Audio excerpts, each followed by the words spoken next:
Siraj, I want to let you get in here, but again, some very tough talk from the police chief and the mayor in Chicago.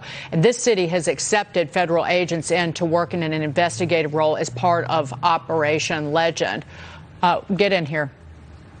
Yeah, my question for you, Darren, is really focused on the 10,000-foot view. Is Carmen Best's resignation the first domino to fall? Are we going to see possibly more police chiefs take action by walking now or stepping down?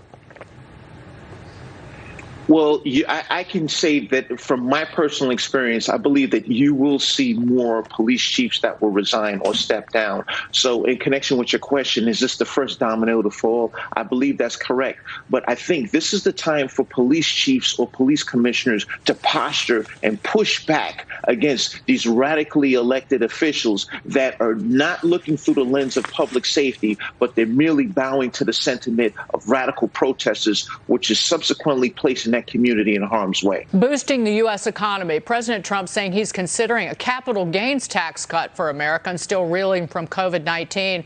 The president also weighing in on the economy at the White House yesterday.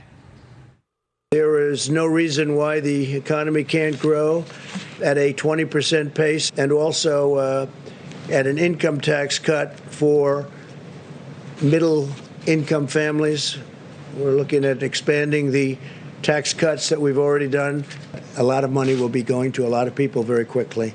And I've instructed the Secretary of the Treasury to move as quickly as he can. Siraj, final word to you. I'm just going to say that President Trump, politically speaking, is best to go it alone through these executive orders, because getting any political wins from Congress is going to be moot. Nancy Pelosi and Chuck Schumer just don't want to work with him.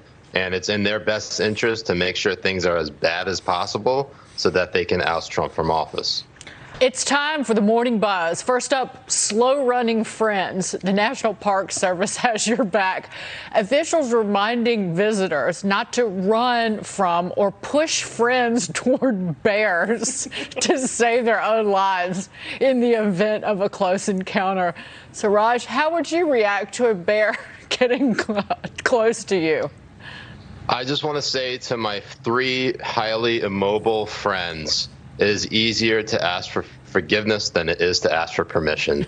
And I actually would make the case that, to get everybody on board, you really have to look at the Second Amendment, the right to bear arms. Maybe every American should have bear arms to finally punch a bear if we come close encounters with them.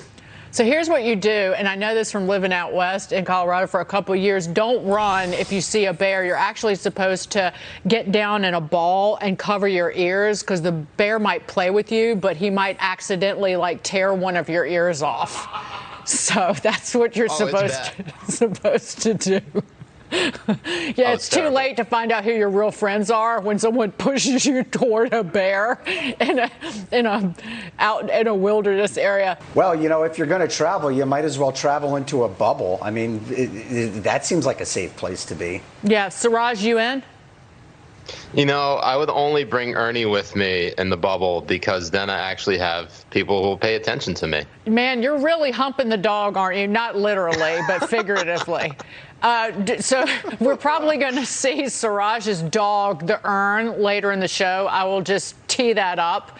But I understand the love of dogs, but, we'll have to wait. He's the only other creature that wears a tan suit as much as I do.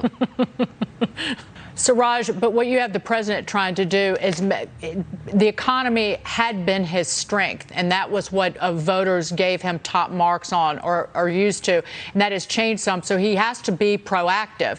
And he did over the weekend step up in a way that kind of shamed Nancy Pelosi and Chuck Schumer about, you're not going to get anything done. I'm going to step up for the American people while you twiddle your thumbs. So is that effective or not? It is effective. I mean, he's going to catch flack from constitutional conservatives for going the Obama route by governing through pen and phone. But the election is less than 3 months away, and he's got to have a sense of urgency to make the economy turn around. It was his blue chip. You're right, 100%. the main reason why Republicans stuck with him, despite him being an untraditional and unorthodox president, was because you had record surge in the stock market. You had record low unemployment in 50 years. I mean, these are things that under a Republican president you normally expect to go well, but it went phenomenally for President Trump. So the fact that this is all, because of coronavirus, whether you want to blame him for the federal government's response or you want to blame the state and local governments, ultimately the buck stops with him. And when it comes to the 2020 election, voters are going to think, how good is my situation now than it was 4 years ago? And if it's not good, President Trump will risk being a one-term president. I'll bring up really quickly before we go that former Vice President Joe Biden is getting closer to picking a running mate. In a letter, a group of more than 100 black male leaders warned Biden that he will lose the election if he does not select a black woman. I want to bring Siraj in here on this. This is going to be the news of the day, potentially, Siraj. Is there any, it looks like it's between Senator Kamala Harris and Susan Rice, but they've kept us guessing. Yeah, absolutely. And I have a family who think it's going to be Michelle Obama. I hardly believe that's possible, but anything can happen. I will say Republicans do really want Susan Rice to be his running mate because they could relitigate Benghazi, as she was sort of the face of the defense of the Obama administration following the 2012 Benghazi attack. Kamala Harris would be the strongest chip for Joe Biden, but I mean, if Congressman Roy thinks otherwise, I'd like to hear his thoughts on it. Congressman, final word before we go. It's time for the Morning Buzz. First up, metalheads. Give me this. Metallica recording a concert to air at drive-in theaters across the United States and Canada on August 29th. Siraj, I predicted it was going to be the Foo Fighters. I was wrong. You dig? I respect the hustle because they're charging for cars up to 6 people at these drive-in theaters. But I can't help, the image won't escape my mind of all these cars getting into a mosh pit and just making a big destruction derby, or even some cars that actually might do some, crowd surfing on top of other cars. I think it would be quite entertaining. Joining the conversation all morning long, John Hilsenrath, John Lonsky, and Siraj Hashmi. Siraj, I'm going to apologize. I know I'm going to stumble over your name again. I know last time you're on, I called you Shiraz. I'm apologizing in advance. So don't it's tweet. All good. Don't tweet about Davenport? Yes, you're allowed to call me Davenport the rest of the hour. There you go. College football fans waiting for answers. The Big Ten and the Pac-12 meeting today to decide how or if they can play football in the 2020 season. Sources are telling ESPN it's looking doubtful that games will happen this fall, likely getting pushed to spring. Spring football? President Trump tweeting at Clemson quarterback Trevor Lawrence yesterday saying the student athletes have been working too hard for their season to be canceled. Hashtag we want to play. The president then tweeting, play college football. Siraj, your take on this? There have been a number of other leagues that have been able to execute properly with the COVID protocols and being able to play. You look at the NBA, you look at English Premier League, you look at European soccer as a whole, and they've been able to successfully play their sport without any fans. And at least in the NBA, you have a bubble. I don't see why you couldn't have college football, at least the Power 5 conferences, say relocate to a particular city where they play their games and it's a neutral site. And you have maybe 5 different locations. You can maybe add a few other locations on top of that, because all of these, at least a lot of these college athletes could possibly just attend their lectures virtually and won't actually have to leave a bubble. I mean, it's an interesting solution.